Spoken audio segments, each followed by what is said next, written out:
안녕하세요. 주간 전망대입니다. 브렉시트 이제 그 기한이 한 열흘 정도 남았습니다. 아직까지는 뭐 합의 없이 영국이 EU를 탈퇴하는 노딜 브렉시트까지는 가지 않을 것 같습니다만, 또 그 밑도 끝도 없는 브렉시트 얘기냐? 그런 생각도 들만한 주제이긴 합니다만, 지금 그래도 최근 전 세계에 이목을 집중하고 있는 이 분야, 그리고 유럽 경제 이야기, 조금 시간이 허락한다면은 모든 중앙은행들이 입에 달고 있는 데이터 디펜던트, 과연 그 데이터 경제 지표는 요즘 어떠한지, 시장 상황과 부합하는지 한번 풀어보도록 하겠습니다.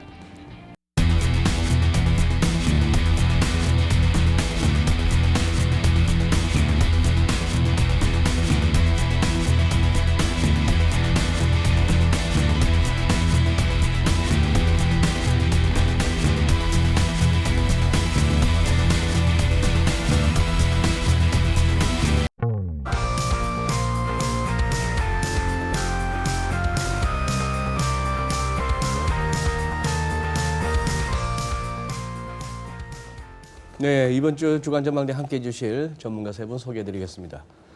LG경제연구원의 조영무 박사님, 안녕하세요. 네, 안녕하세요. 네, 글로벌 이코노믹 연구소장님이시죠? 김대호 박사님 나와주셨습니다. 예, 박사님. 메리츠 종금증권의 윤여선 파트장님. 네, 안녕하십니까. 네, 안녕하세요. 네. 지금 뭐 오프닝에서 조금 이렇게 말씀을 드렸습니다만, 이 브렉시트 얘기를 갖다가 지금 또 해야 되는가 뭐 하는 생각도 들기는 듭니다. 뭐 그러나 한번 이 부분을 짚어는 봐야 될 것 같고요. 그리고 지금 이제 뭐 그럭저럭 별 탈 없이 새해 첫 쿼드러플 위칭 데이 옵션 만기를 갖다 이렇게 뭐 무사히 넘긴 셈인데, 요즘 이렇게 증시가 이제 연초 랠리를 갖다가 바짝 달리고 나서 뭔가 고비에 왔는데, 이 시점이 이제 중요한 시점 같아요. 지금 이 연초 수익을 갖다가 기대 외의 수익을 거둔 쪽에서 지금 어느 정도 차익 실현의 시점으로 삼아야 되는지, 아니면 이거 계속 가야 되는지, 아니면 긴가민가 하면서 계속 지켜만 보고 있던 세력들이 지금이라도 들어가야 되는지, 아니면 지금 또 변곡점이 왔는지, 그것을 우리가 조금이라도 이렇게 뭐 투자함에 있어서 뭔가 이렇게 하나의 뭐 도구가 될 만한 지표, 이 부분을 갖다가 어떻게 또 해석해야 될 것인지, 최근 들어서 조금 지표도 양과 음이 좀 섞이는 그런 면이 있습니다. 먼저 브렉시트 얘기 한번 나눠보죠. 김대호 소장님께 먼저 여쭤보겠습니다. 박사님, 지금 뭐 한 며칠 사이에 계속 하원에 영국 의회에서 뭐 표결이 있었습니다. 그 과정 한번 정리해 주신다면. 예, 이 지금 브렉시트 지금 이 종료 시점, 그러니까 영국이 나가겠다고 약속한 시점이 3월 29일이지 않습니까? 며칠 안 남았어요. 브렉시트 종료라기보다도 브렉시트 유효 진짜 브렉시트가 시작하는. 그러니까 그렇죠. 그러니까 본인들이 이제 나가기로 한다. 그러니까 브렉시트가 발효되는. 네. 그래서 이제 며칠 안 남았는데 그걸 앞두고 자 이걸 어떤 방식으로 나갈 것이냐 하는 그런 이 영국에서 그런 절차가 많이 있습니다. 투표를 사실 시작한 것은 2016년이지 않습니까? 네. 투표를 한 이후에 이제 그 리스본 조약에 따라서 나가겠다고 신청을 하면 그날로부터 2년간 준비를 거쳐서 나가게 되는데, 그게 이제 3월 29일이거든요. 예. 그걸 앞두고 영국 의회에서 이 브렉시트 그 탈출법을 통과를 시켰습니다. 그 법이 이제 그 구체적인 그 탈출 방법에 대해서 의회에서 결정하기로 하되, 이 투표는 이 찬반 투표를 하되 만약에 합의가 안 되면 계속 의제를 상정할 수 있다, 이렇게 지금 돼 있어요. 그것 때문에 지금 많은 지금 우리나라에서 해석을 하는데 헷갈린다. 자, 영국은 왜 표 하는 것마다 다 부결되고 글쎄. 도대체 어떻게 돌아가는 것이냐. 네. 그런데 이것은 영국의 사정을 영국의 이 브렉시트 탈출법을 보면 너무나 당연한 거예요. 그래서 그것이 부결됐다고 해가지고 안 되는 것도 아니고 하나의 과정이다 이거죠. 그래서 우리가 좀 답답하게 우리 관점에서 느껴지지만은 그런 면에서 결코 영국이 지금 크게 잘못되고 있거나 아주 보틀렉이 맥히는 거 없이 영국 스스로는 나름대로 질서 있게 지금 되고 있다 이렇게 볼 수가 있어요. 자, 지금 자, 협상을 합니다. 유럽 연합하고 협상을 해서 그 안을 가지고 와서 네. 유럽 외에서 통과가 되면 바로 그것이 브렉시트 탈출 조건이 되는 거예요. 그런데 그것을 한 번에 그치는 게 아니라 과반수 나올 때까지 계속 하도록 법이 허용을 해주고 있는 것이에요. 그래서 이 메이 총리가 지금 한꺼번에 통과시키는 게 아니라 자기 입장에서 양보할 수 있는 것, 또 자기가 요구하는 것을 최저로 넣어가지고 의회에다가 지금 집어넣는 겁니다. 그러다 보니까 우리가 보기에는 계속 부결되는 것 같지만 네. 큰 과정에서는 메이의 작전 구상권 안에 있다 이렇게 볼 수가 있어요. 지난 그 분에도 이제 1차 브렉시트 합의안을 의회에서 부결시키지 않았습니까? 또 그 밖에도 여러 안이 계속 부결이 됐죠. 계속 부결이 됐는데 사실 어저께 아침에, 어저께 새벽, 우리 시간으로 어제 새벽에 자, 노딜 브렉시트를 한번 이제 집어넣어놨습니다. 노딜 브렉시트를 하자 이럴 바야. 그렇게 합의가 안 되면 그런데 네 표 차이로 노딜 브렉시트는 안 된다 하고 그런 결론이 나왔죠. 네. 이거 대단히 중요한 의미가 있습니다. 이 쭉 1년의 과정에서. 왜냐하면 이것이 바로 법률적인 의미를 갖고 있는 것은 아니지만 적어도 영국이 노딜 브렉시트는 하지 않고 컨센서스를 이룬 거예요. 그렇다면 앞으로의 이제 상정되는 법은 노딜 브렉시트는 뺀 상태에서 나머지 가능성을 가지고 계속 또 딜을 해갈 겁니다. 네. 그 중에 하나가 이제 내일 아침에 투표를 하는 자, 브렉시트 시간을 좀 연장하자. 그것이 6개월 연장하지 않아, 한 12개월 연장하지 않아, 이게 쭉 있어요. 자, 그렇게 되면 메이 총리 입장에서는 이게 자기 구상대로 되어 간다고 생각이 돼요. 왜 그러냐? 좀 상당히 좀 새로운 제 해석이 시각인데요? 상당히 좀 네, 그렇죠. 네. 사실 제가 이제 유럽 그 연합의 이 형성 과정이나 이런 게 대해서 뭐 나름대로 쭉 이렇게 지켜왔습니다만 사실 우리가 한번 근본적으로 생각해 볼 필요가 있어요. 왜 네. 이 여당인 지금 저기 보수당은 브렉시트를 원래 하지 않자는 쪽이에요. 원래는요? 예. 그러니까 국내 언론에서 조금 좀 잘못 지금 전달이 된 측면이 있다고 저는 그렇게 봐요. 자, 브렉시트를 하자는 세력들은 네. 야당인 노동당 쪽입니다. 왜 브렉시트를 하자고 그러냐면 자, 그 사람들은 노동당은 전통적으로 노동자들의 권리를 더 중요시 했지 않습니까? 네. 유럽 가입을 한 이후에 사람들의 이동이 자유스러워지니까 노동자들의 일자리가 줄어든단 말이죠. 그래서 노동당 측에서 브렉시트를 하자고 먼저 발의를 했어요. 그런데 캐머런 총리가 네. 당시에 그걸 안을 덥석 받았습니다. 왜냐하면 서로 브렉시트가 투표해봤자 안 될 것이다. 그런데 투표 결과 아슬아슬하게 통과가 돼버렸단 말이죠. 네. 그러니까 지금 이 여당인 캐머론에 이은 메이 총리나 이 보수당 입장에서는 상당히 멘붕 상태예요. 자기들은 속내는 빠져나가고 싶지가 않은 겁니다. 자, 이 보수당 계통은 왜 빠져나가고 싶지 않냐면 이 사람 전통적으로 보수당 쪽은 자유무역을 지향하는 거예요. 자유무역을 지향하고 자기들이 물건을 자본가의 입장을 대변하다 보니까 물건을 팔아먹으려면 더 큰 시장이 있어야 됩니다. 유럽에 더 큰 시장이 있어야 되니까 유럽연합에 들어가 있는 게 더 좋아요. 그런 면에서 보수당과 이 노동당의 시각이 극명하게 달라지는데 투표를 했고 국민들의 의사는 나왔다. 자, 이런 마당에서 메이가 지금 할 수 있는 최선의 방법은 기간을 계속 연장하는 겁니다. 최대한 늦게 하는 게 또 이 보수당 입장에서는 좋은 거예요. 그래서 합의안도 화끈한 합의안을 안 집어넣고 있는 겁니다. 잘 안 되는 게 아니라 저는 메이 총리가 안 되는 쪽으로 지금 서서히 끌어갑니다. 그러다가 이게 안 되면 어떻게 되냐면 이제 지겨워서 투표 한번 다시 해보자. 자, 브렉시트 투표를 다시 한번 해보자. 그래서 보수당의 속내는 거기서 브렉시트 하지 말자로 뒤집어지는 거예요. 그런데 거기서 하나의 변수가 자꾸 안 되니까 이럴 거면 노딜 브렉시트로 가자. 아예 이혼 합의하지 말고 가자는 그런 세력도 있었거든요. 네. 그게 어제의 중대한 투표란 말이죠. 그게 4표 차이로 아슬아슬하게 됐지만은 메이 총리 보수당이 이겼으면 대단히 의미가 있는 거예요. 그렇다면 여기서 몇 가지 시사하는 바가 적어도 노딜 브렉시트의 가능성은 약 한 5% 이내로 줄었다. 그다음에 이제 또 하나는 단기에 될 가능성이 상당히 희박해진 겁니다. 네. 메이 총리는 계속 시간을 끌면서 국민들로 하여금 실정을 나게 함으로써 다시 한번 투표해서 아예 브렉시트 하지 말자는 쪽으로 지금 나갈 거예요. 자, 그런 관점에서 어제 아침에 이 브렉시트 투표를 통해서 영국의 브렉시트 움직임은 큰 변곡점을 넘어섰다. 적어도 금융시장에 큰 충격을 주는 노딜 브렉시트를 하면서 유럽 경제가 망하고 세상이 망하는 그런 일은 없을 것이다. 그러면서 굉장히 저는 희망적인 신호가 전개됐다 이렇게 봅니다. 예.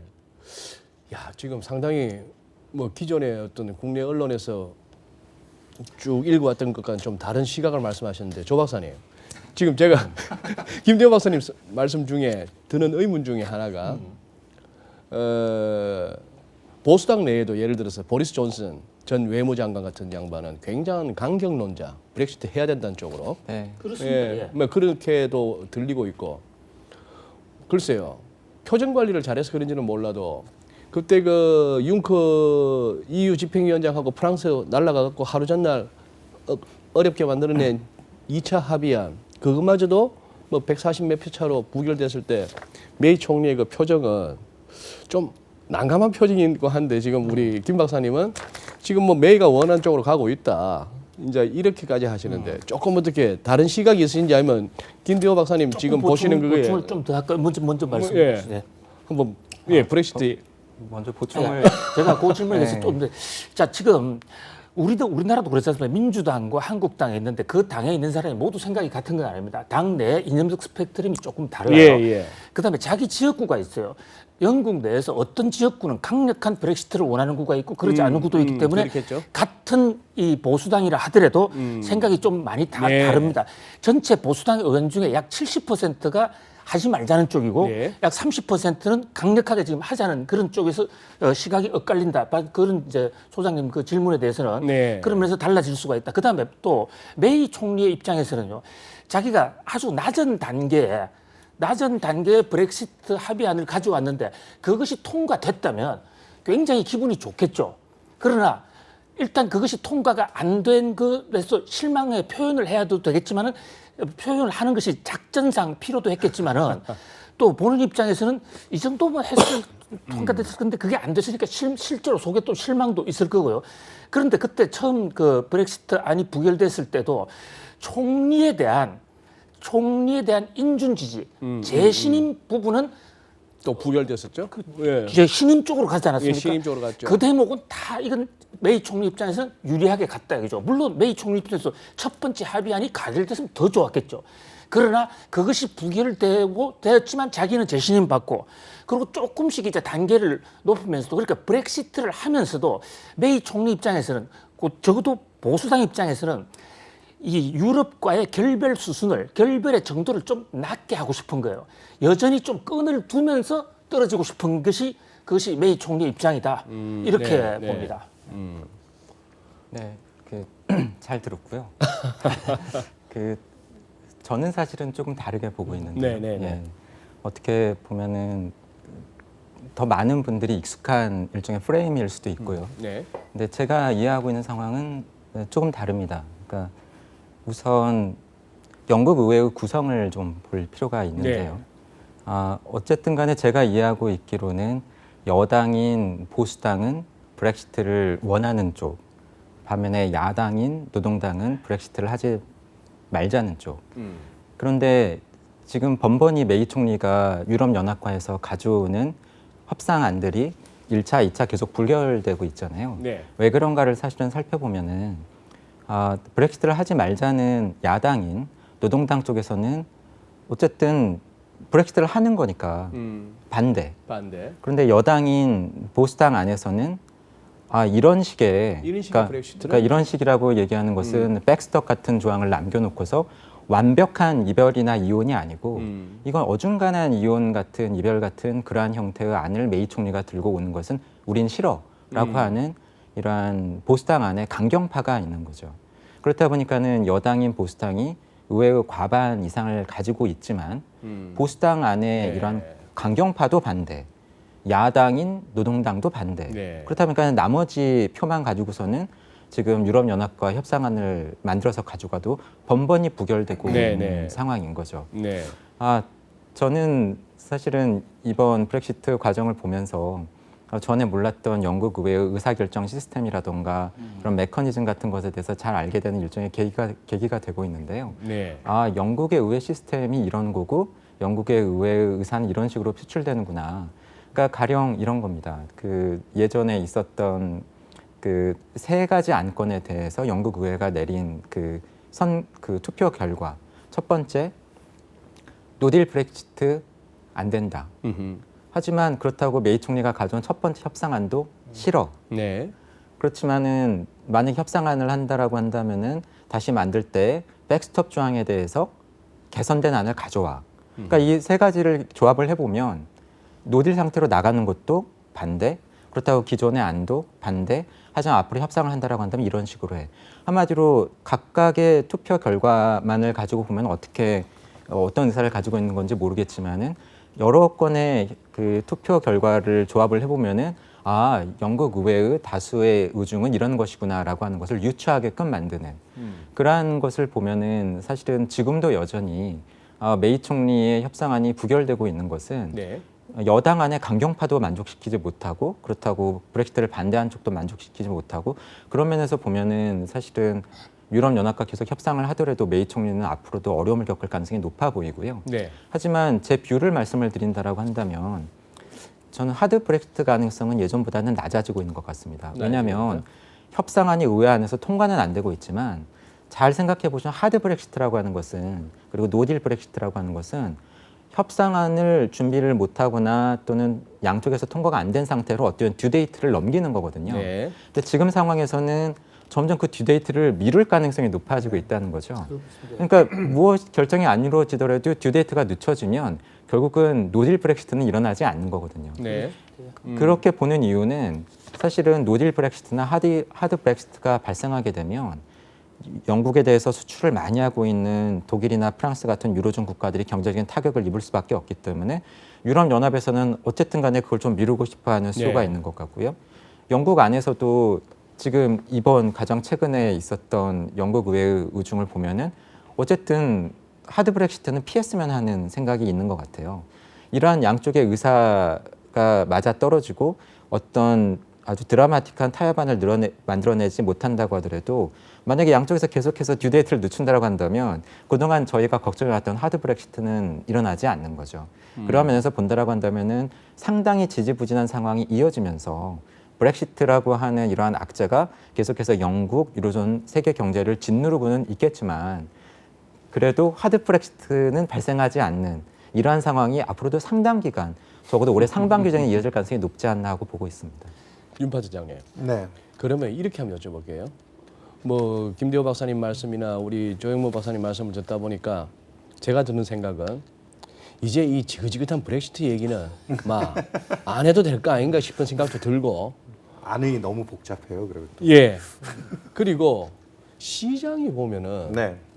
그렇게 걱정 안 해도 될 것 같은 흐름이거든요. 일단은 제일 중요한 게 뭐 주식시장이든 뭐 그런 쪽보다는 통화 가치가 제일 중요하겠죠. 그러니까요. 예, 파운드화가 1월 달까지만 해도 다시 이제 브렉시트 투표 표결 들어가기 전까지 불확실성을 반영했을 때 1.25까지 좀 떨어졌다가 최근에 또 다시 뭐 요즘에 일중 변동성이 굉장히 높은데요. 높긴 하죠. 어저께 이제 노딜 브렉시트 투표 직전에 이제 그쪽은 아니다라는 분위기로 기울자마자 1.33까지 갔거든요. 1.30에서 3까지 네, 한 네. 300 뛰었죠. 네. 맞아요. 그러면서 일단 통화 가치의 안전성을 지금 파운드화가 확보를 하고 있고요. 예. 제일 처음에 2016년에 브렉시트 투표 이제 그 의결 났을 때는 거의 1을 향해 떨어졌었거든요.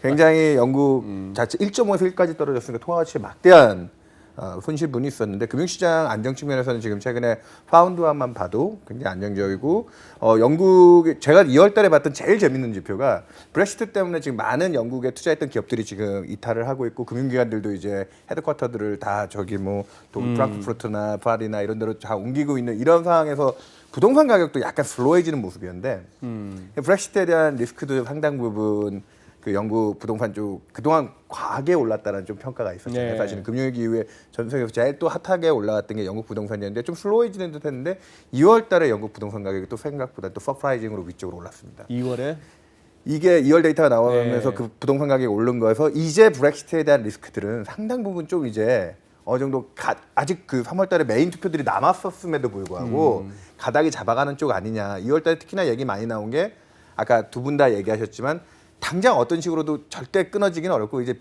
질질 시간을 끌면서 또 이제 내일 확인할 때 결과가 이 연장을 또 얼마나 투표 결과를 연장을 해갈 거냐. 결국 그 연장해가는 시간 벌기 과정 속에서 끝은 그렇게 아주 최악의 상황으로 가지 않을 거야.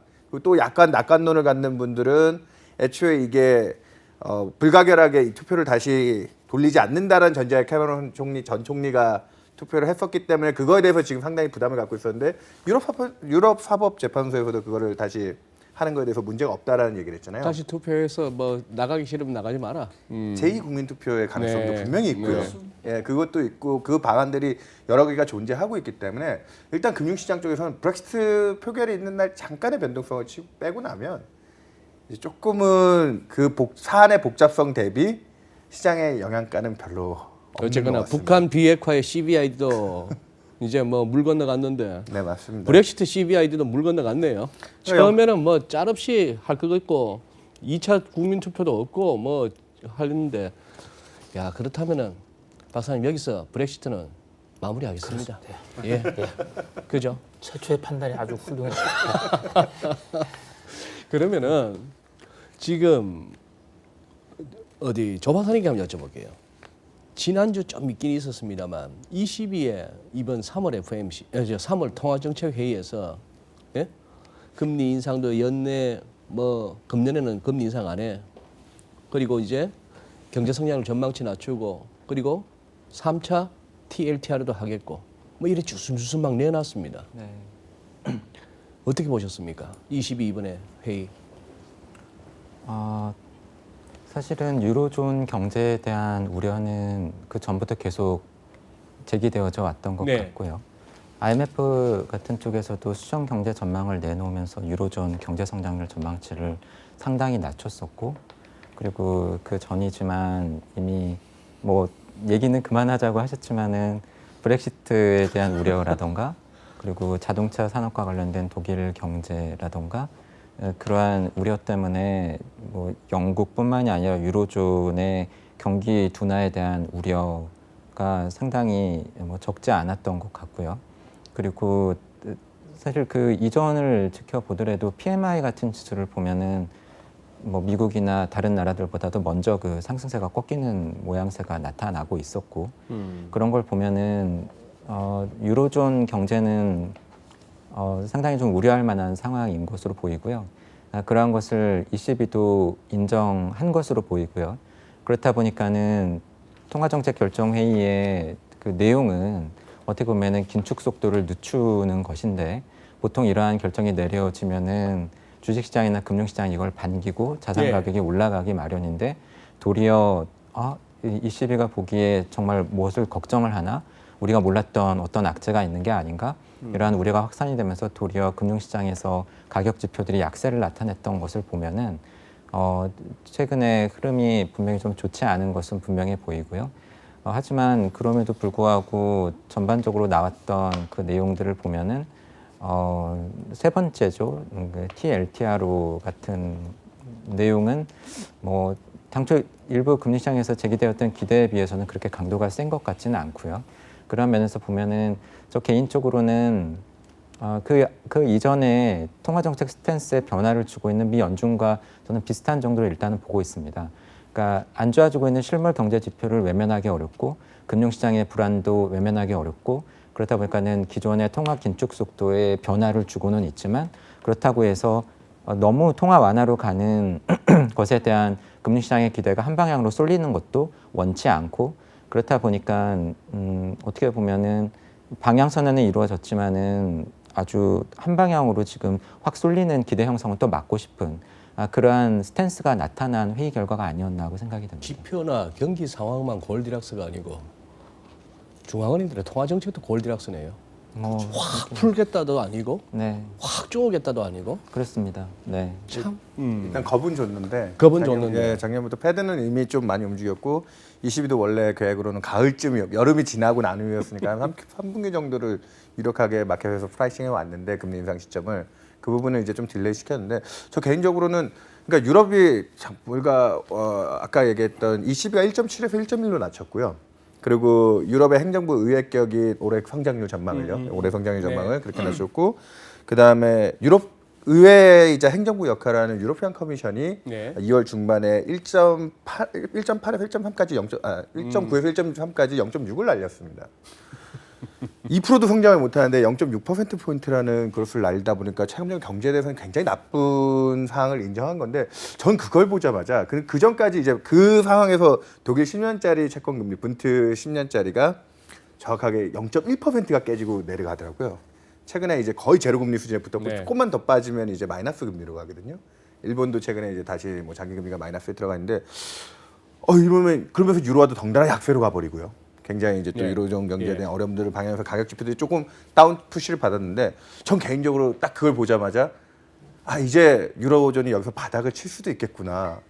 아니 왜 상황들은 더 나빠졌고 가격 지표들이 아래로 가는데 바닥을 볼 수 있겠구나 하는데, 이거는 그냥 제가 직관적으로 경험적으로 알고 있는 사실인데, 어느 나라도 정부나 정책 당국이 숫자 나쁜 거에 대해서 그렇게 쉽게 인정하지는 않더라고요. 애지간해서는. 그리고 그 나쁜 숫자에 대해서 조정을 하고 움직였다라고 함은 가만히 있지 않겠다라는 뜻으로 보고 있거든요. 특히나 정부 입장에서. 그래서 늘 논란이 있었고 늘 약간은 소설처럼 여겨졌던 게 유럽 재정 얘기입니다. 유럽은 재정 단일 재정이 아니고, 그리고 그 칼을 쥐고 있는 제일 여력이 많은 독일이 늘 거기에 대해서 긴축적이었고 항상 좀 건전성 규율을 제일 강조한 곳이기 때문에, 사실 유럽의 정책 얘기, 재정 정책에 대해서는 늘 좀 신뢰성도 좀 떨어지고 그랬는데, 그 독일이 올해 성장률을 1% 후반대 한 1.8에서 1.1까지 날렸거든요, 지금. 요 근래 제가 보고 있는 뉴스플로우들이나 이런 쪽을 보면, 얼마 전에 IMF 실사단이 우리나라에 와서도 지금 한국이 한 10조 정도, GDP의 한 0.5% 정도의 추경이 필요하다, 중장기적인 위험에 대비해야 된다, 이런 얘기를 던지고 갔는데, 성장률에 올해 성장할 수 있는 능력치 한 3분의 1 정도를 날린 유로존 경제가 이제 아무것도 안 하고 갈 수 있겠네요. 통화 정책은 지금 어설프지만 할 수 있는 건 또 다 해놓은 상태에서, 최근에 뉴스플로우들이 자동차 때문에 작년에 그 성장 전망이 확 조정된 거잖아요. 유로6라고 하는 그 배기가스 문제 때문에 자연 재해와 마찬가지로 생산 능력이 없어서 뭐 BMW나 폴kswagen이나 벤츠 같은 회사가 차를 못 만든 게 아니거든요. 그 딜레이된 생산 쪽에 분명히 그 부분을, 친환경 문제도 겹치고요. 그러다 보니까 제가 드는 생각은, 독일이 요 근래 뉴스가 나오는 게 원전 문제 때문에 신재생에너지, 그다음에 미국이나 중국보다 상대적으로 떨어지고 있는 전기차 분야, 이제 혁신차 분야죠. 그 부분의 산업 쪽에 뭔가 이제 투자를 해야 되는 거 아니냐. 이탈리아 같은 경우에도 1.2에서 거의 0%대까지 그래서 확 깎였는데, 이탈리아도 최근에 뉴스플로 나오는 거 보니까 중국하고 이제 철도 사업에 대해서 협조를 해서 중국이 1대1로 해가지고 그 종착역이 원래 로마까지 가기로 한 거였잖아요. 거기에 MOU도 맺고 있고 고속철을 깐다라는 얘기와 함께, 그 오성운동의 디마리오 총리가 기본소득 얘기를 들고 나왔더라고요. 네. 제가 갑자기 이 얘기들을 꺼내는 건 뭐냐면, 숫자가 나빠진 만큼 올해 유럽 쪽의 정책 대응은, 작년에 올해 1월달에 페드가 굉장히 도비시해지면서 미국 쪽의 금융시장 불안을 막았다면, 유럽은 통화 정책보다 2분기에 이제 5월달에 또 공교롭게 그 유로피안 커미션에 또 선거를 앞두고 있거든요. 이제 공약 네. 시즌이죠. 네. 거기서 이제 들고 나올, 독일이 이제 자기네 성장이 날라갔을 때, 지금 프랑스 같은 경우는 노란 쪽기 시 때문에 GDP 3%가 넘는 이제 재정 적자를 허용해야 되는 단계로 간 거고요. 전 유럽 쪽 재정 정책에 대한 이슈가 올해 2분기에 글로벌 금융시장에 굉장히 중요한 화두이자 연료가 될 거라고 결국 보고 재정 있습니다. 푼다. 유럽이 그쪽으로 가야 된다고 봅니다. 그래서 우리가 가만히 있지 않겠다는 어떤 시그널로 봐줘야 된다. 그리고 22는. 그리고 그 분야는 아까 얘기했다시피 유럽이 돈을 쓸 곳이 어디 있지? 라고 해서 투자의 사업거리들은 분명히 존재합니다. 그러면은 간단하게 여쭙게, 간단하게 대답해 주세요. 네. 문파대장님. 자, 교과서에서 말하는 지구상 가정 안전자산, 네. 리스크 프리 에셋이 미국채예요. 네, 10년물 지금 2.6% 정도? 네 맞습니다. 그거는 갖고 있으면 2.6%라도 수익이 나요. 네, 근데 지금 독일 국채 수익률 10년물 분트 네. 0.1이라 하셨어. 잘못하면 제로로 0.05입니다. 0.05. 예. 그러면 책에서 말하는 더 안전빵인 미국채를 들지 뭐하려고 독일 국채를 사들고 있죠? 경제 나빠지면 그래도 그 디폴트에 대한 리스크가 없으면 금리가 떨어지면서 가격이 올라갈 효과가 금리가 낮으면 낮을수록 그 가격 효과는 더 높아지거든요. 예전에 마이너스 금리일 때 중앙은행들이 채권 사줄 때는 투기적 자본들이 오히려 그 마이너스 채권들을 사러 들어갔어요. 이자는 못 받지만 아 그거 붙들고 뭐 가격에 이자 대한- 받아 먹는 게 아니고 가격 오르는 거 기다려야겠다. 예, 중앙은행에 내가 산 것보다 더 낮게 금리를 받을 중앙은행이 있다면 나는 이 채권을 살 용의가 있다라는 쪽에 투자자들이 그럼 그게 채권이고 주식인데 위험 자산이죠. 그거 굉장히 고위험 자산이죠. 흔히 말하는 채권이 캐릭해서 갖고 만기까지 들고 가면서 마이너스 그 옛날 금리죠. 얘기고. 네, 그건 마이너스 금리인데요. 그럼 두 번째 한번 박사님 TLTRO 그 3차인데 네. 자 이제 2014년에 만기 4년짜리 16년에 풀었던 2차 LTRO가 이제 내년에 막 만기가 돌아오는 거 아닙니까? 네네. 그러면 3차 TLTRO 이거 안 해주면은 유로존의 은행들이 그러면 다 엎어져요? 아니 그 정도는 아닙니다. 그 정도는 근데- 아닌데. 근데 신용 그 안전성 측면에서 이제 1년 정도 전부터 그걸 상환할 수 있는 능력을 검증해야 될 새로운 법안이 있거든요. 네. 그 법안에 맞춰서 지금 일종의 유동성을 공급해주는. 그래서 그걸 수혜를 보는 나라가 스페인까지만 해도 큰 타격이 없습니다. 이탈리아라든지 그리스라든지 포르투갈 정도 되는 나라들한테 좀 도움이 되는 거고요. 사실은 그래서 이번에 TLTRO 3가 유동성 측면에서 안전판 역할을 해줬지만 아주 정책이 그렇게 뭐 굉장히 좀 자극적으로 세게 들어왔다라고 평가하지는 않는 수준에서 끝인 거죠. 그러면 드라기 총리의 뭐 자기 힘 있을 때 임기 끝나기 전에 마지막 조국을 위한 이탈리아를 위해서요. 이탈리아를 위해서 슈퍼 마리오가 된겨. 일단은 어쨌든 네. 약간 신용 쪽의 취약국은 지원해줄 수 있는 정도 효과가 있는 완충제 정도로 보시는 게 맞습니다.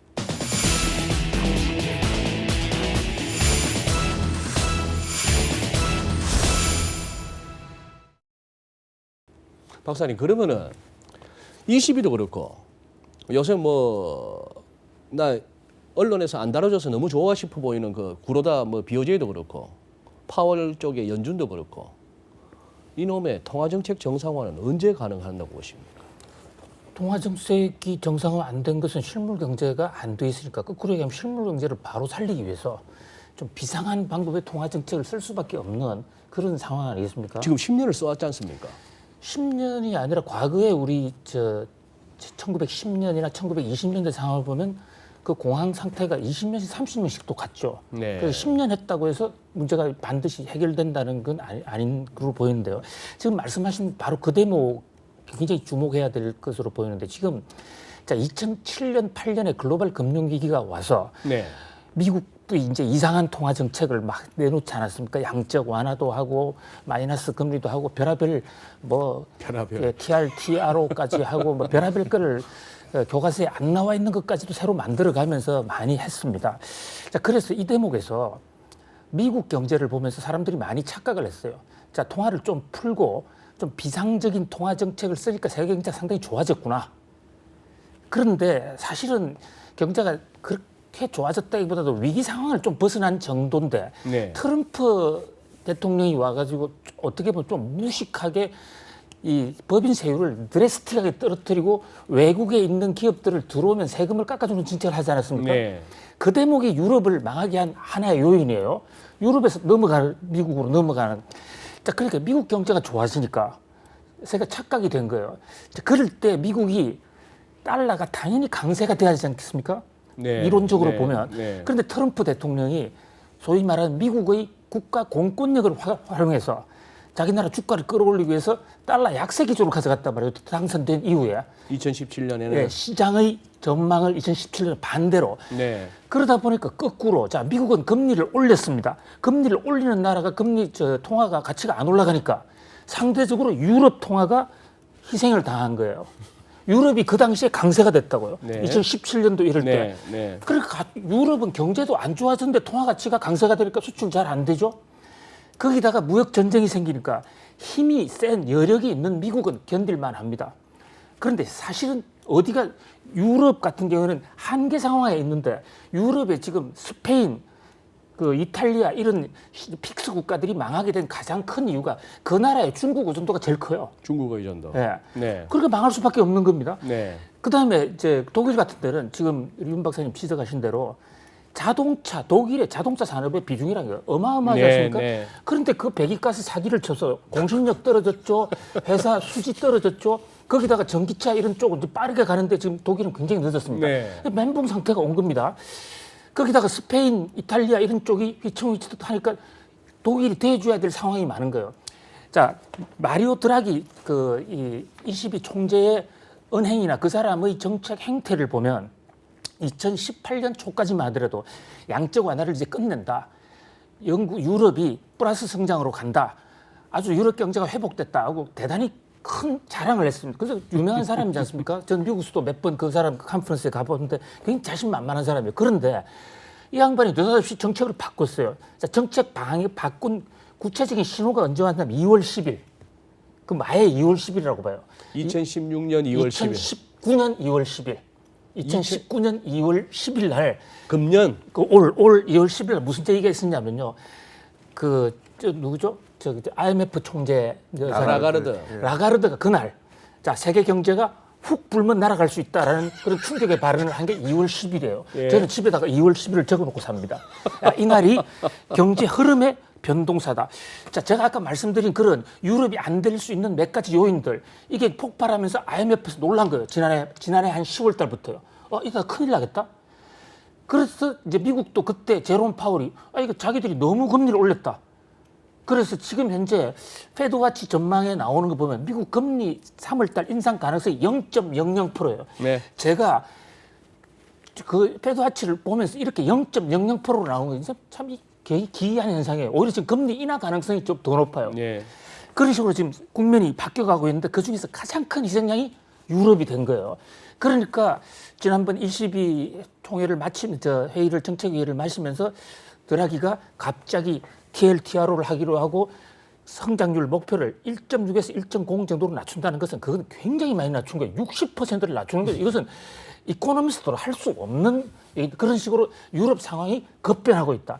거기다가 브렉시트도 한 요인은 됐겠지만 브렉시트 때문에 유럽이 이래 된 게 아니라 오히려 미국 때문에 유럽이 네. 많은 희생을 치고 있다. 네. 그런 관점에서 그런 진단을 해놓고 보면 자, 그럼 앞으로 세계 경제가 어떻게 될 것이냐. 그것이 결국은 미국이 어떤 앞으로 미중 관계에 있어서 어떤 스탠스를 취할 것, 특히 자동차 지금 관세 폭탄 터뜨리고 한 거 있지 않습니까? 자동차 관세 폭탄 지금 미국 무역 확장법 그게 90일 내에 터뜨리고 한 게 그게 지금 째깍째깍 다가오거든요. 거기에서 미국이 어떤 처신을 하느냐에 따라서 유럽 경제가 굉장히 많이 달라질 것이다. 그러나 지금 마리오 드라기가 한 것은 굉장히 선제적 조처다.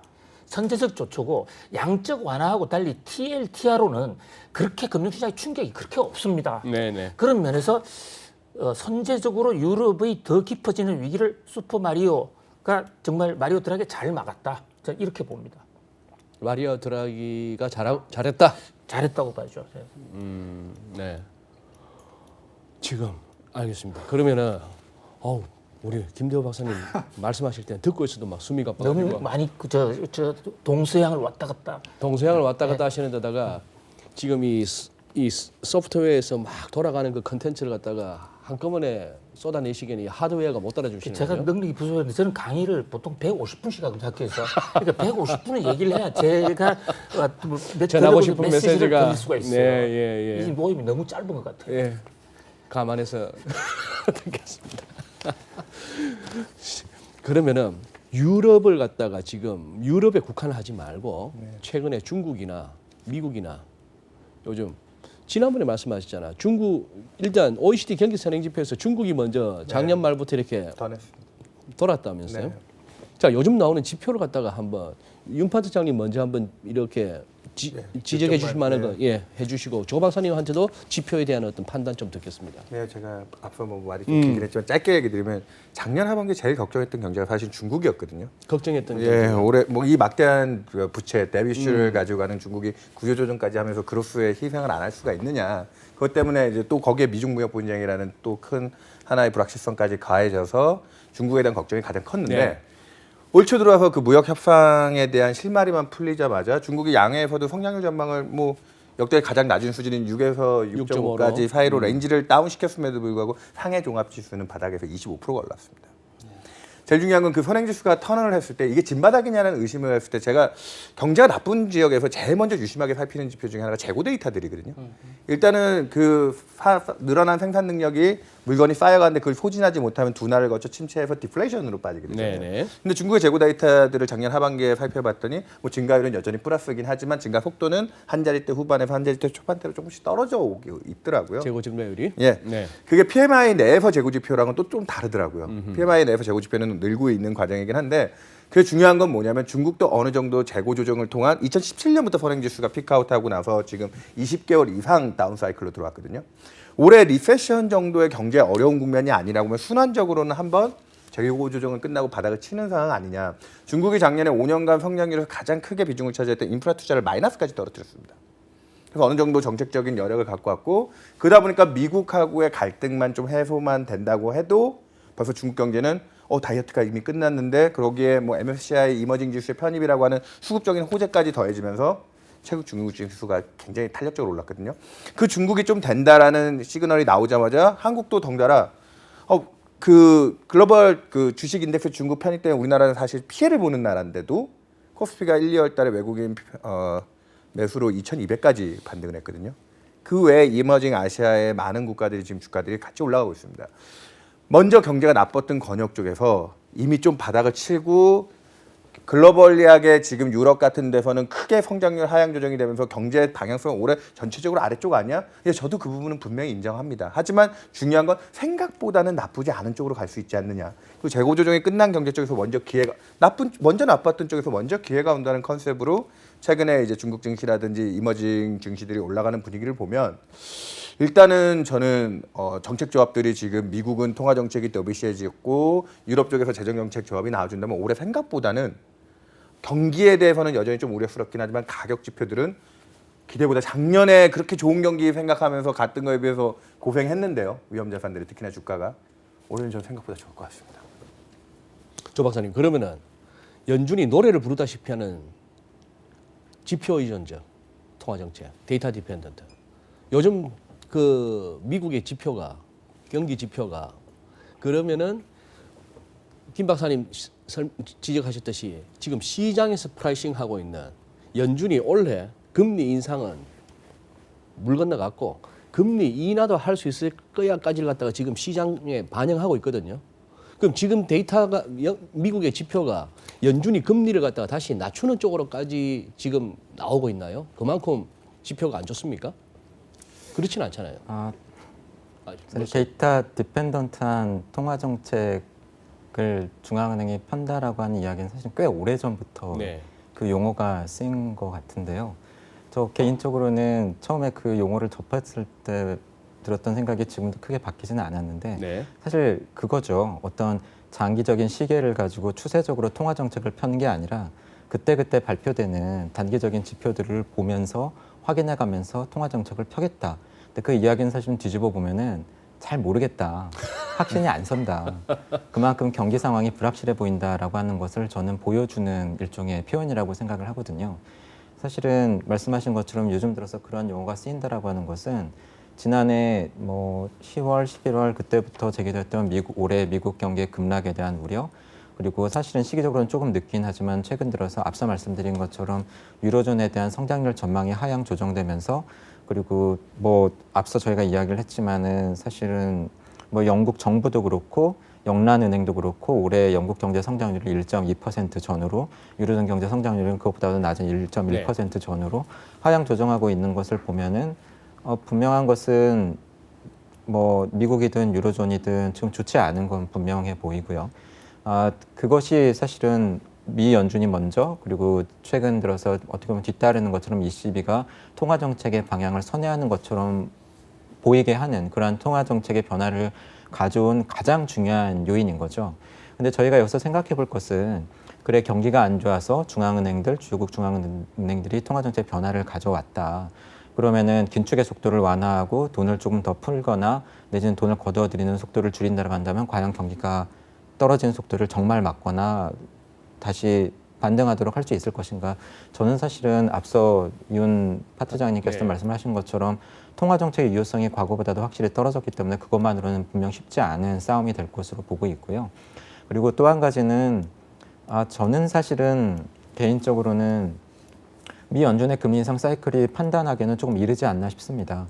저도 연방기금금리 선물에 반영된 예. 앞으로 미 연준의 금리 조정 가능성 지표를 저도 계속 보고 있고요. 네. 네. 그래서 인상 확률에 대한 그게 기대가 굉장히 낮아져 있다라고 하는 건 알고는 있지만 제가 예전에 그러한 연방기금금리 선물이 먼저 움직였던 것과 실제로 그 뒤에 정말로 그러한 예상치 기대치에 맞게 정말로 연준이 움직였는가를 보면은 사실 그게 그렇게 또 잘 맞는 건 아니거든요.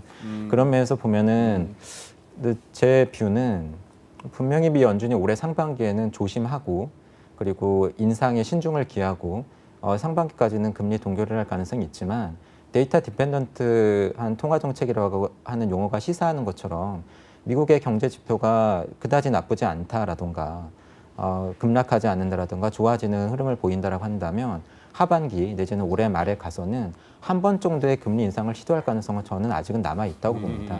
시장이 뒤통수 안 맞을 수도 있단 말씀이에요. 그러니까 그런 면에서 보면은 저는 사실은 금융시장이 요즘에는 조금 앞서가고 있다라고 하는 느낌을 지난해 말부터 조금 받고 있고요. 네. 왜냐하면 오래되지 않았어요. 1, 2년 전만 하더라도 미 연준이 보고 있는 중립금리 수준이 뭐 3% 전후가 아닐까? 그걸 레인지로 본다라고 한다면은 2.5에서 3.5 정도의 그런 넓은 레인지. 네. 그렇다 보니까는 2.5의 미 연준의 정책금리 수준이 도달하니까는 뭐 지난번 출연 때에도 제가 뭐 그런 이야기를 했던 것 같은데 이제 온 거죠. 중립금리 수준의 하단에 온 거죠. 그러니까 뭐 just below라고 하는 예, 표현도 예. 쓴 것 같고. 예. 그러면서 보면은 이제 어떻게 보면 정상화된 것이라고도 볼 수는 있겠지만 그렇다고 해서 원래 생각했던 중립금리 수준에 비해서는 상당히 하단에 가까운 낮은 수준에 있다라고 미 연준 안에서 느낄 가능성이 있는 것 같고요. 그런 면에서 보면은 그렇게 이제 인상 사이클이 끝났다라고 보기는 좀 이르지 않나. 하지만 처음에 소장님께서 질문을 하신 것처럼 지금의 상황을 어떻게 볼 것인가. 보다 더 긴 시기에서 본다라고 한다면 그리고 과거 10년과 비교해서 본다라고 한다면은 세계가 달라졌다. 어떻게 보면은 통화 정책이 새로운 시대 뉴 이러에 진입하는 것은 분명해 보입니다. 왜냐하면은 어쩌면은 2, 3년 전에 예상했던 미 연준이 생각하는 중립금리 수준이 낮아져 있을 수도 있고요. 우리 경제에 있어서도 많은 기관들이 전망하는 잠재 성장 수준이 시간이 지날수록 계속 떨어지는 것처럼 그리고 그러한 상황에 세계 경제가 적응해 가고 있는 것 같고 이번에 ECB가 통화 정책의 변화를 가져왔음에도 불구하고 이것을 시장이 반기기보다는 이러다가 통화 완화를 영원히 못 거둬들이는 것 아닌가? 일본 경제와 같은 현상이 전 세계적으로 확산되는 것이 아닌가? 이것이 전 세계 선진국이 앓는 공통적인 병이 되는 것이 아닌가? 지난 10년 동안 세계 경제가 겪었던 것이 일시적인 감기나 내지는 독감이 아니라 세계 경제가 마치 당뇨병과 같은 만성 질환에 빠진 것이 아닌가 이러한 생각을 하게 된 것 같거든요. 그러한 상황에 맞춰서 분명히 생각을 할 필요가 있다. 예, 저는 장기적으로는 그렇게 봅니다. 예. 노렌스 서머스가 얘기했던 시큘러 스태그네이션이 다시 또 계속 거론이 되고. 서머스가 얘기했던. 네. 그러면은 벌써 막 너무 재밌는데 저는 일단은 조 박사님 말씀하시는 중에 제가 약간 띵했던 부분은 지금 벌써 연준의 기준금리 상단이 2.5%까지 와서 이른바 중립금리 하단까지 거의 도달했는데 저는 자꾸 이렇게 아까 김 박사님한테 여쭐 때도 언제 통화정책 정상화 하나요 했는데 이게 제가 보니까 이 올드 노말이 아직도 젖어 있네요. 그저 옛날 생각, 옛날 금리 수준만 생각해가지고 이미 조 박사님 말씀 들어보니까 미국은 거의 금리 정상화 거의 다 와 있네요. 정상화 되었을지도 모르죠. 이미. 네. 네, 그 부분은 제가 이렇게 좀 나름대로 이렇게 좀 한번 깊이 생각해봐야 되겠습니다. 분명히 남은 시간은 미 연준 이사분들 중에 상당수는 이미 그렇게 생각하고 있을 가능성이 있고 금융시장이 그걸 알고 있기 때문에 연방기금금리 선물에서 그 수치가 반영되고 있다고 생각을 합니다. 예. 저는 아주 심플하게 그 기준을 하반기에 이제 금리 인상 저희도 3분기에는 한번 할 수 있다를 보고 있는데 미국 주가가 지금 2,930 S&P 500 기준 고점을 보고 나서 2,300까지 20%까지 떨어졌다가 최근에 이제 2,800 수준까지 올라왔거든요. 지금 2,800을 갖다 몇 네. 번째 막히는지 계속 몰라요. 거기서 이제 턴턴하는데 만약에 지금 올해 이제 그런 정책 대응들이 조금 받쳐주고 EM 같은 경제가 선순환이 돼서 조금 먼저 올라가지고 한다면 하반기 중에는 S&P 500이 전고점을 또 트라이할 수 있는 연은 10%도 안 남았습니다. 사실 10%도. 자, 이제 이 대목에서 네. 한 달 전인가 우리 윤 파트장님 출연하셔가지고 여기는 이왕이면은 좀 암울해 보이고 좀 비관적으로 이렇게 경기가 막 다가오는 채권쟁이에요. 그래서 지난번에 요 자리 그대로 앉아고 요 위치에 앉아가지고 가도 전kop점은 못 넘습니다 했거든요. 아니 그래도 그때 저는 그래도 꽤 낙관론으로 얘기했습니다. 왜냐하면 주가가 반 이상은 아니 진짜로요. 반 이상은 떨어진 낙후에 반 이상은 돌릴 거고 대신 올해 경기 방향성이 아래쪽이고 정책들이 그래도 돈을 쥐어주면서까지 위험자산을 밀어주는 환경이 아니었기 때문에 정고점에서 막히지 않을까 했는데 최근에 정책들이 더 도와서 저는 정고점 트라이 한다고 봅니다. 그러면 마지막 질문입니다. 한 달 사이에 우리 윤 파트장님이 네. 시장 바라보시는 뷰가 많이 달라지셨어요? 네. 한 2, 3분 정도 시간을 할애하셔가지고 네. 지금 나눴던 지표 네. 그리고 뭐 연준을 비롯한 통화정책 당국자들이 그동안 보여줬던 어떤 스탠스의 변화 네. 그리고 최근 시장 흐름 네. 감안하셔가지고 네. 한번 단도직입적으로 네. 아직까지 간보고 계신 분들 들어가세요라든지 네. 조금 더 참으세요라든지 네. 네. 제가 채권 애널이지만 좀 바이어스를 덜어내고 저도 요즘에 바이어스를 드러내고 저도 요즘에 이제 주식에 조금 약간 그 담으셨구나. 낙관론이 생겨서 조금 올해 투자를 좀 한 상태입니다. 네. 그 바이어스를 인정하더라도 저는 이미 리세션이 아니라고 하면 가격 지표들이 금리는 충분히 통화정책 도비시한 걸 반영해서 낮아진 상황이고요. 그리고 트럼프 대통령이 중국과의 무역 협상이 끝나자마자 지금 유럽과의 자동차 관세 얘기 일본도 포함되죠. 달러를 잡겠다는 뜻이거든요. 달러가 그동안 강한 거에 대한 불편함을 겉으로도 표현하면서 달러에 대한 어느 정도 억제력을 갖고 와서 달러가 이제 유럽 경기만 턴하면 달러는 이제 약세로 전환될 수 있는 조건들이 많이 갖춰져 있습니다. 네. 금리 인상도 끝냈고 연준 자산 축소하는 것도 줄이고 경기 사이클을 제일 후행적으로 지금 꺾이고 있고요, 미국이. 거기에 이제 에노펙이라고 해서 유가 부분도 지금 미국 쪽에서 대놓고 또 어느 더 상승하는 거에 대한 부담을 잡겠다고 하고 있거든요. 금리, 환율, 원자재 제일 핵심 원가 부담이 되는 가격 지표들이 올해 상당 부분 통제되면서 보를 줄여가는 과정으로 볼 수 있을 것 같습니다. 그렇게 그걸 지금 제일 추구하는 사람이 트럼프 대통령인데 그가 그래서 원하는 게 뭘까요? 내년도에 재선이거든요. 재선을 하기 위해서 지금까지 트럼프 대통령의 지지율을 가장 크게 받쳐준 건 미국 경제가 좋아 보인다라는 그 부분이고 그걸 제일 상징적으로 보여주는 게 주가거든요.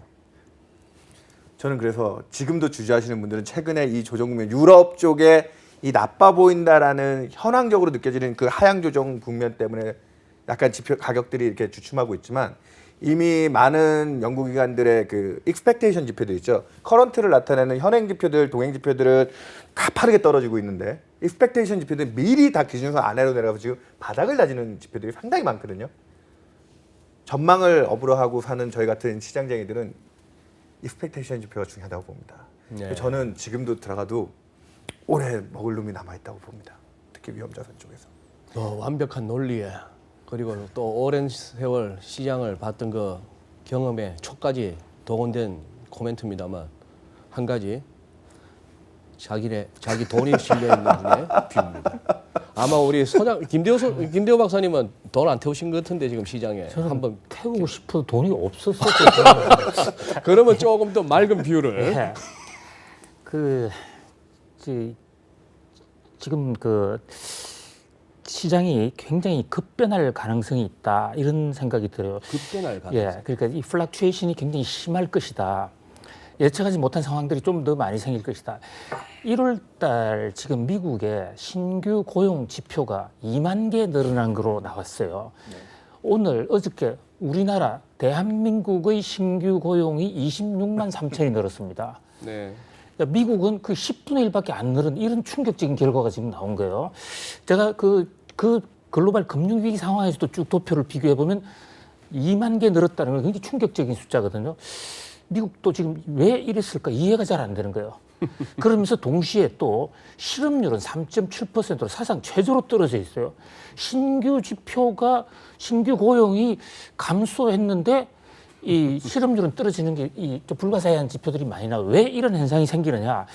여러 가지 세계 경제 전체 흐름 속에서 우리가 지금 AI가 생기고 무슨 이 전사나 그 자동화 속도가 빨라지고 이러니까 과거와 같은 속도로 고용이 늘지 않는 뭐 이런 측면도 있지만은 또 하나 지금 미국 경제를 조금 우리가 이 기표면에서 경제 정책 면에서 한번 지켜볼 대목이 말이죠.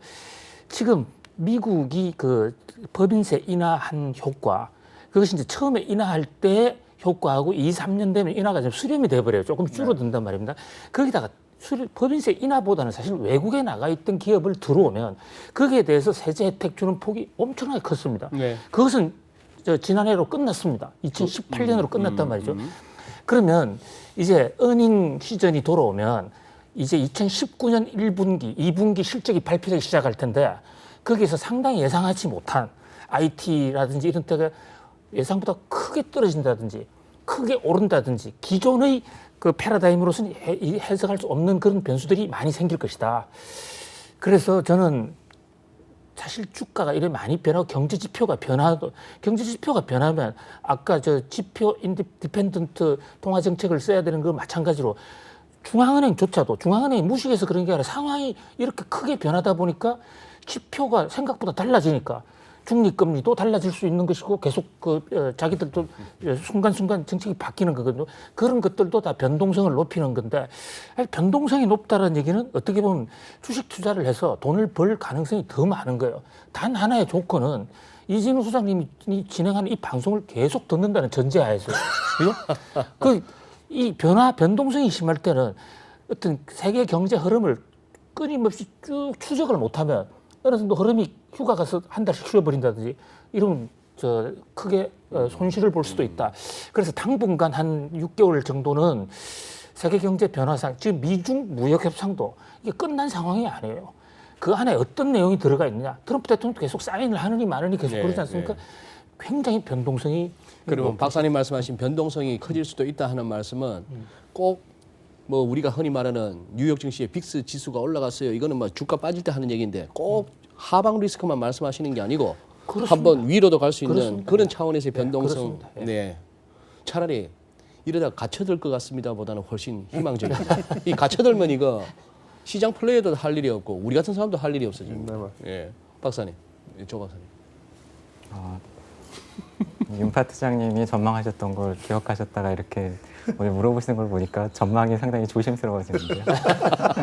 한 달 후에 검증하는 거예요. 저는 사실은 주식시장이나 금융시장에 있는 사람은 아니니까요. 근데 제가 보는 커다란 흐름은 그렇습니다. 앞서 말씀드린 것처럼 미 연준 시작으로 해서 최근에 20일까지도 당초의 통화 긴축 속도보다도 중앙은행들이 긴축 속도를 완화하고 있는 것은 어쨌든 간에 뭐 돈을 덜 걷어들이거나 내지는 뭐 조금 더 풀 수 있는 여지가 있는 거니까 금융시장이 나쁜 건 아닐 것 같고요.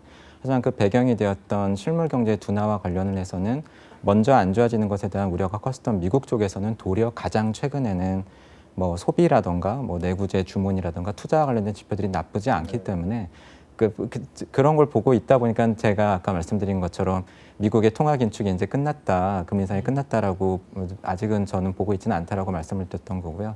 반면에 조금 뒤는 늦지만 영국이나 유로존 쪽은 최근에 지표들이 확실히 안 좋고 그리고 브렉시트가 시점이 늦어지면서 뭐 노딜 브렉시트의 시점은 어쨌든 늦춰지고는 있지만 어떤 식으로든 그러니까 이런 거죠. 영란은행이 예상하고 있는 것처럼 가령 브렉시트가 이루어진다고 하더라도 FTA 형태를 유지하는 형태로 유로존과의 교육을 유지한다고 하더라도 영국 경제가 있는 타격, 유로존 경제가 있는 타격은 어쨌든 정도의 차이지 불가피하기 때문에 그런 면에서 보면은 어쨌든 세계 경제가 성장률이든 전반적으로 볼 때 분위기가 지난해보다 올해 좋을까?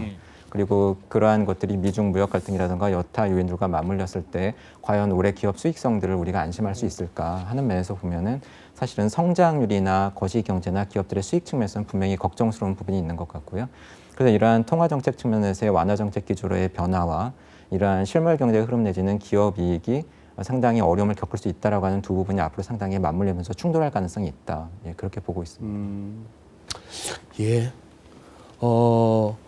어쨌거나 뭐 지금 1시간 남짓 이렇게 뭐 토론을 했습니다만 저만 하더라도 그렇거든요. 주간 전망대에서 이렇게 진행을 맡고 있습니다만 저도 뭐 이런저런 방송 매체나 세미나 같은 데서 제 뷰를 밝히는데 이게 작년 한 11월, 12월 같은 때는 참 확신 있게 얘기를 했거든요.